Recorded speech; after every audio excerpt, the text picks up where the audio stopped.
Episode 11 अंधेरे का खेल। रात अपने सबसे डरावने दौर में थी। ठंडी हवाएं पेड़ों को ऐसे हिला रही थी जैसे कोई चीख रहा हो। नेहा, रिया और आर्यन उस काले जादू की किताब को लेकर गांव के बाहर पुराने मंदिर में पहुंचे। रिवन मिल भी उनके साथ था, लेकिन उसके चेहरे पर गहरी चिंता छाई थी। रिया ने किताब को खोला। किताब के पन्ने पीले और जले हुए थे, लेकिन उस पर लिखे शब्द अब भी चमक रहे थे। अंधकार को हराने का एक ही रास्ता है, आत्मा का सच। नेहा ने पढ़ते हुए पूछा, इसका क्या मतलब है?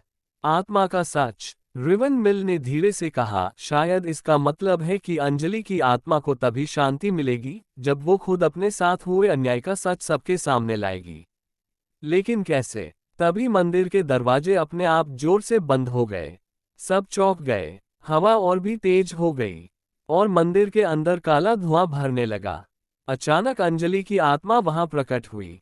उसकी आंखों से खून बह रहा था, बाल बिखरे हुए, और वो गुस्से में चिल्लाई, तुम सब बच नहीं सकते।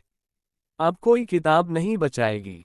आर्यन ने हिम्मत जुटाकर कहा, अंजलि रुक जाओ, हम तुम्हें इंसाफ दिलाएंगे, लेकिन इस तरह निर्दोषों को मारना गलत है। अंजलि जोर से हंसने लगी, इंसाफ? इस गांव ने मुझे और माया को मारा, अब मैं सबको खत्म करूंगी। रिया ने किताब की तरफ इशारा करते हुए कहा, इसमें लिखा है कि आत्मा का सच ही रास्ता है। अगर तुम चाहो तो हम पूरी सच्चाई सबको बताएंगे। माया की डायरी और ये किताब दोनों हमारे पास हैं। अंजलि की आंखों में थोड़ी नरमी आई, अगर तुम सच में सच्चाई सामने लाओगे तो मुझे चैन मिलेगा।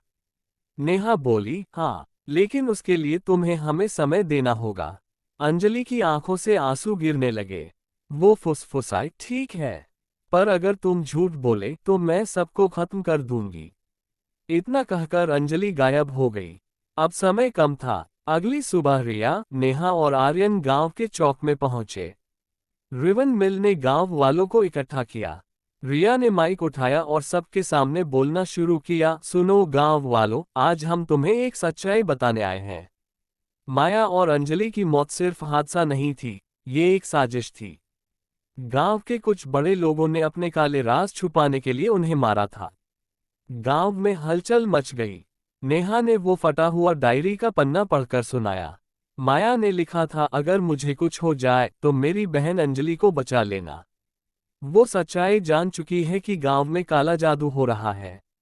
आर्यन ने काले जादू की किताब दिखाए और कहा, इस किताब में गांव के कुछ लोगों के नाम हैं जो काला जादू करते थे। ये लोग चाहते थे कि माया और अंजलि की आवाज बंद हो जाए। गांव के कुछ बड़े लोग घबरा गए। तभी अंजलि की आत्मा आसमान में दिखाई दी। उसका चेहरा अब शांत लग रहा था।